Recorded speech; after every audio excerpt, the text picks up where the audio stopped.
Future Now show. Brought to you by the Club of Amsterdam.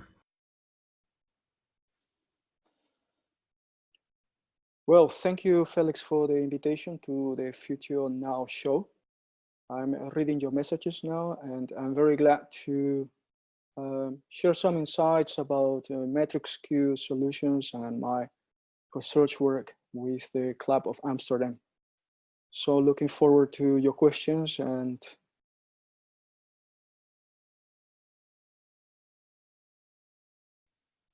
yes, thanks for your question. You asked me to introduce myself.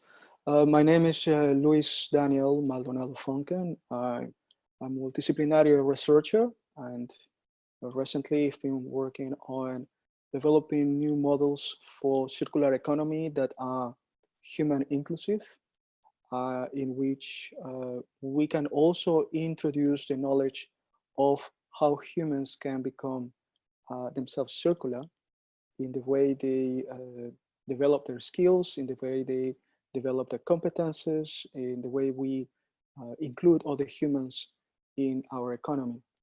And my previous work in the last few years has been on emotional intelligence and nice research on human archetypes, which has helped me to develop also a model for gender equality or gender equity that help us understand the importance of the balance between male and female skills in each individual, and how in collectives or teams of individuals, the participation of men and women together in collaboration will help the organization to be more effective.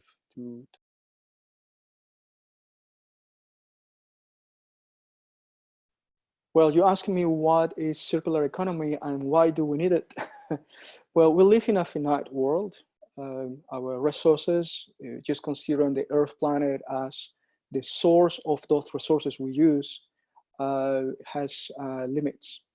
We have preset limits for growing. So we need to find new ways to develop ourselves, to grow, to progress. And because we have a finite number of resources, then we need to contribute with the cycle of regeneration of nature and reduce waste and find new ways to produce, to create, and reuse everything that we have we're not using anymore, in order to minimize the footprint and the waste we have on the planet and maximize our productivity and benefit. Out of this model, there is obviously a new economy approach that we all can take part on, that is necessary for the future of our planet.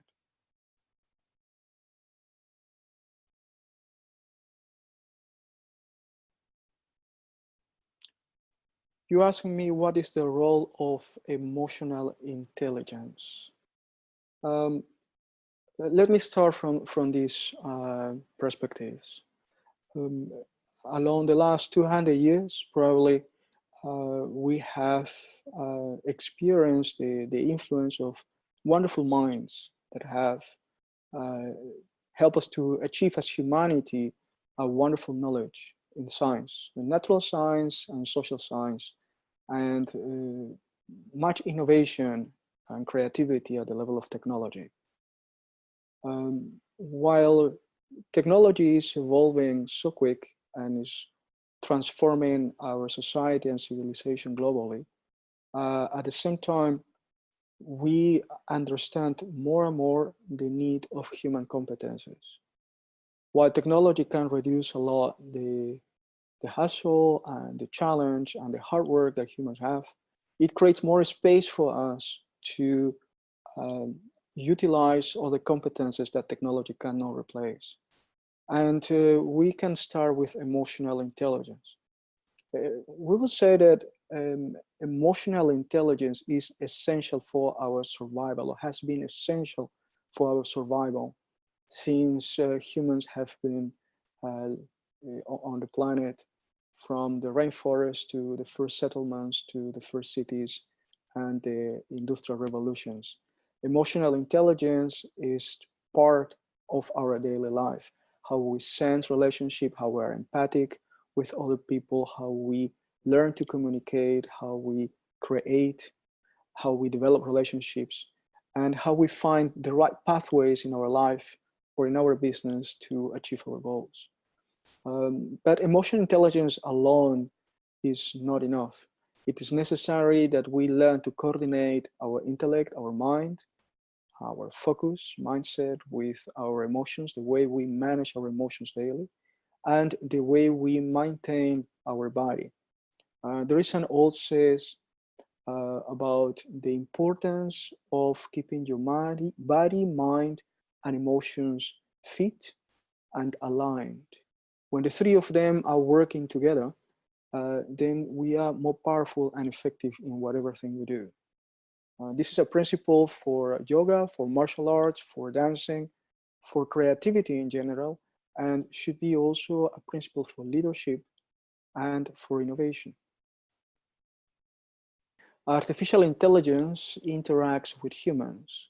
How can we use collective and emotional intelligence in that context, I think? Well, recently I was publishing in a blog post a first clip of a documentary we made about 2.5 hours on my research work. And one of the topics I'm developing along this documentary is about design principles for technology.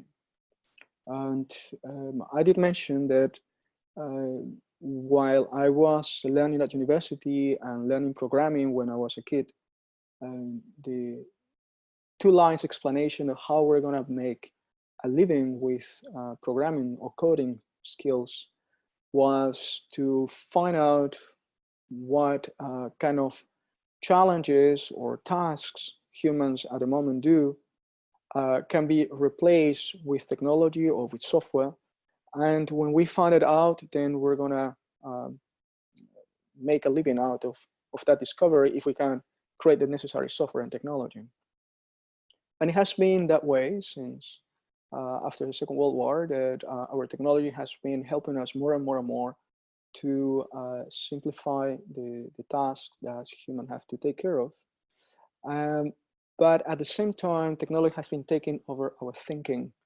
And today, for example, we experience that with media and communication. Our ability to use language, meta language, to engage into thinking and complexity has been reduced. We are more opting for simplifying communication, for simple thinking, and we are avoiding as much as we possible complexity. Complexity is not only intellectual complexity or cognitive complexity, complexity in mathematics, for example, but complexity of social challenges or complexity of ecological challenges. We would like to know the simple version of them. While technology helps us process a lot of information, at the same time, it's given us the challenge of making a choice. And the choice is when we are going to consciously decide to utilize our intellect, our emotions, our knowledge to solve problems fully. And this choice is important because at the moment, probably, I don't need, for example, to use my brain to make a mathematical calculation. Most complex mathematical calculations or daily life calculations can be done by computers. I can do that with my mobile phone, for example. There are no need for me to review and charts or tables with data and organize them. I can use a tool in my computer to organize this data. So I'm less and less challenged to use my intellect, and that in the long term, I think is not so beneficial for humanity. On the other side, we spend a lot more time interacting with computers and technology and less time interacting with other humans. So I think it's the moment in which we are, as a species, changing from survival to the ability to develop a civilization, to create a civilization that give us a great deal of comfort, quality of living, resources, tools, and services that help us live better. But at the same time, we are kind of getting too comfortable in the efforts or decisions we do uh, for living, for growing, for creating.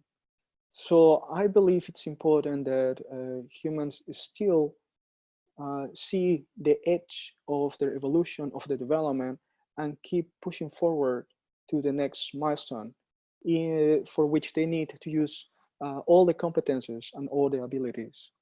And in that sense, emotional intelligence is extremely important because that is a field in which we have not invested that much in the last century. We have become more rational, more intellectual, more mathematical, more technical, but learning not so much about how to utilize our emotions to be more efficient, more effective. And I think that means a great difference. It's a completely new approach. The first books of emotional intelligence appeared only some years ago. And we have at the moment a very mild understanding of what it is. We understand that human competences are very important, and but we still don't grasp the powerful relevance that emotional intelligence have in our daily life. And one example I would say is this concept of collective emotional intelligence. And I will use as a challenging situation we are experiencing at the moment with climate change. And climate change is a very challenging situation we are facing and we will face in the following 10 years. And while there is a great deal of good information with wonderful scientists that has been shared in the internet by United Nations and by special institutes about climate change outcomes and how to address them, it's still very challenging for entrepreneurs and leaders to pay attention to it. And why? Because the reflection of the implications, the positive and negative outcomes of climate change is profoundly challenging, is transformational. It means a change of structures, a change of what we're used to. And in order to cope with this information, it's necessary that we as leaders utilize our emotional intelligence, our ability to cope and process information and take decisions. But collectively, it is also very important. We are familiar with this topic, with this ability of a collective called resilience, our ability to respond to a challenge collectively. Well, this ability will vary from a community to another one, from a team to another one, from a company to another one, depending on the culture, on their mindset, but also on their emotional intelligence. Emotional intelligence can change everything as an outcome. If we are capable to stand and manage powerful emotions, or if we are capable to utilize emotions as fuel to be more precise, more effective, or more creative in what we do. In my research work, we have arrived to about 729 type of emotions that are influencing our performance. And with this knowledge, we can provide training to people to be very specific in terms of what type of emotion they need or they choose to empower which particular skill or face a particular challenge. So we're not talking about only experiencing emotions in daily life, but deciding and working with our emotions, developing the ability to use emotions for solving challenges. And I think this is the key about personal development in the following 50 years. and social development, the development of our culture, when we learn how to use emotions for solving problems and for learning, for innovating, for creating, because emotions can make us be more effective at what we do. You're asking me about gender equity effectiveness, that it's just not numbers that we want to add to the game. And it is true. And it's very related to emotional intelligence. When I've been working with the topic of gender equality and gender skills already for probably 20 years. And what we understand about gender is a gender based on polarity, male and female. In the same way that in our brain we have two regions, one we can consider that is more intuitive, more related to emotions, and the other one more mathematical, more structural, more related to language. And in the combination of both of them, we create our daily life. This situation we have in our brain is very similar to the social situation we have when our human species is divided in two subspecies, women and men, female and male. And each of them has, as a legacy from history, a number of skills in which each of them has become specialized. And we traditionally have learned about which are the natural skills for a woman and which are the one for male, and how male are more focused and goal-oriented and working like developing a project straight line, and how women are more sensitive to the space, to process, to emotions, to social inclusion and creativity, for example. But both of them, men and women, have the same potential number of skills, male and female skills. Every person has them. So what's the topic about gender equity? The concept of gender equity means to include women and give more space to women and empower them by giving them responsibility in the organization, in the company.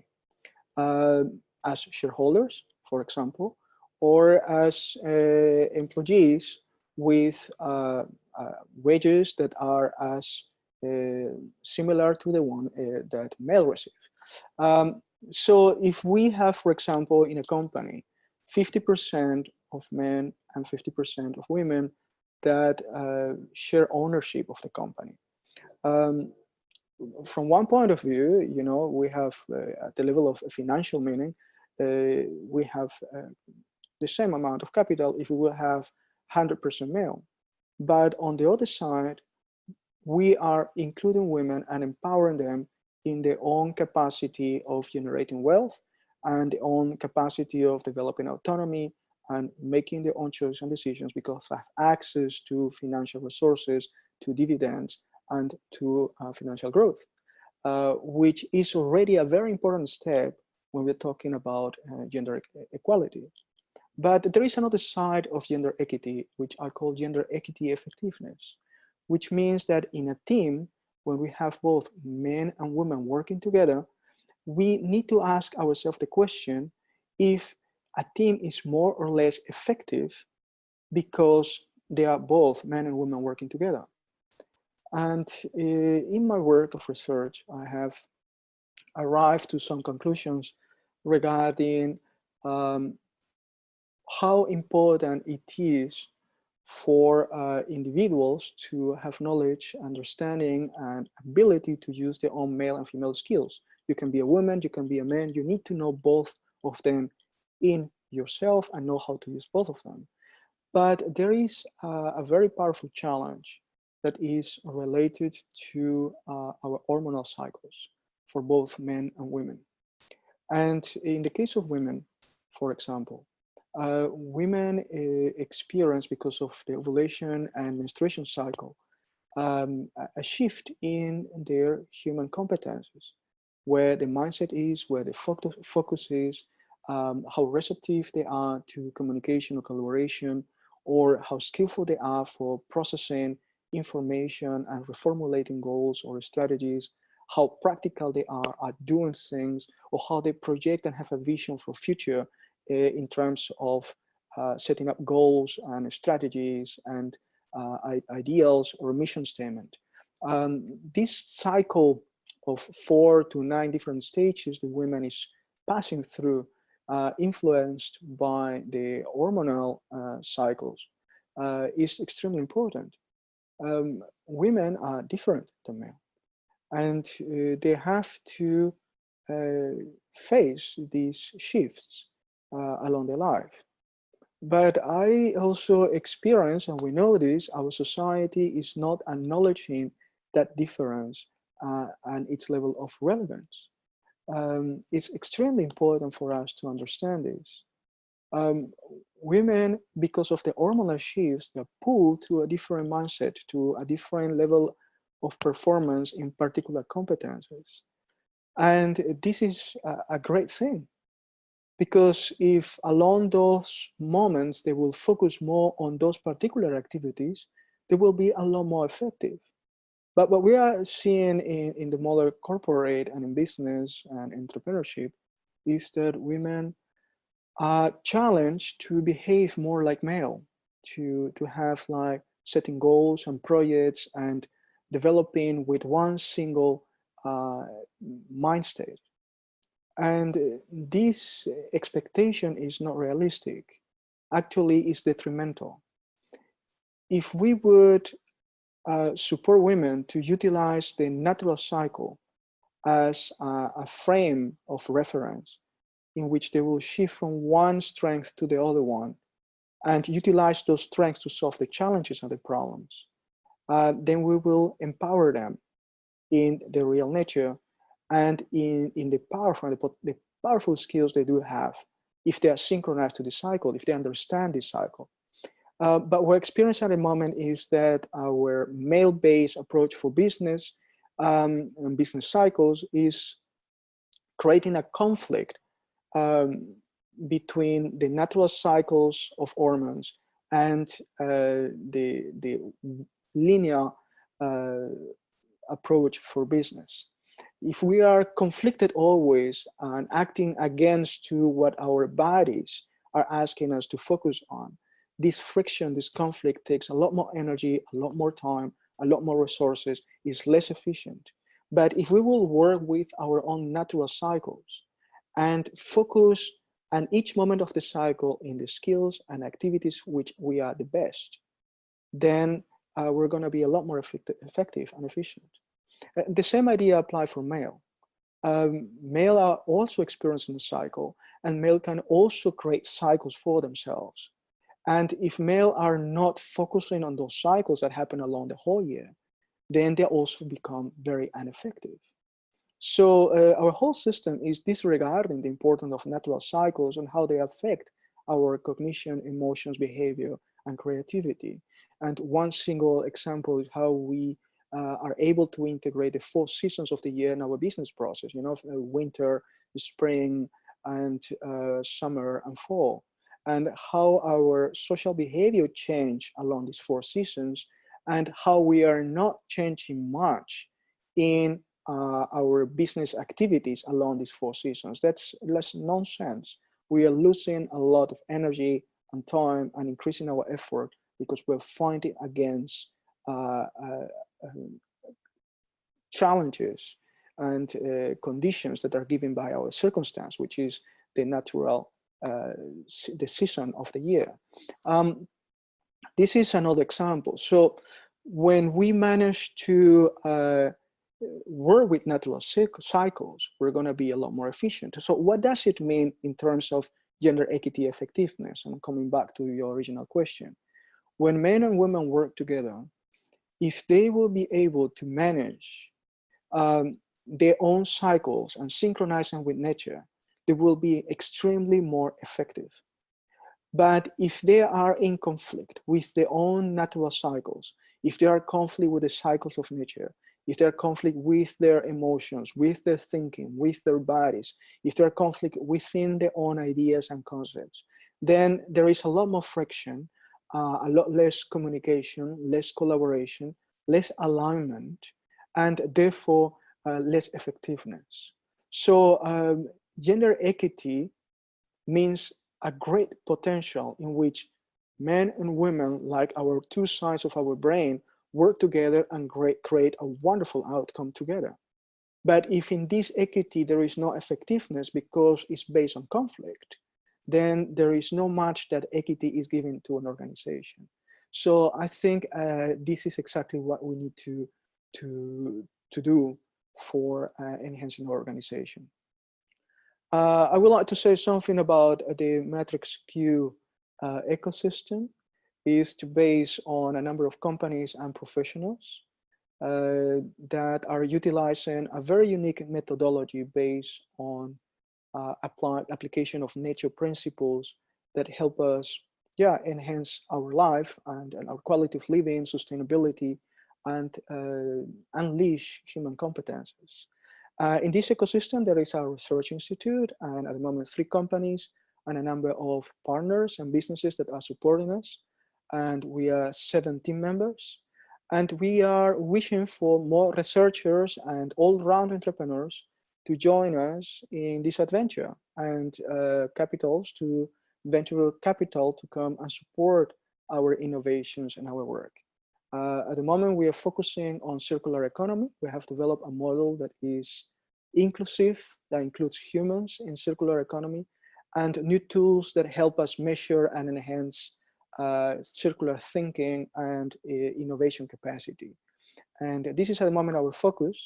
And we would like to invite everybody who would like to contribute with us and join us with new skills in technology, in neuroscience, in economy, in any field of the industry, that are welcome to join our ecosystem.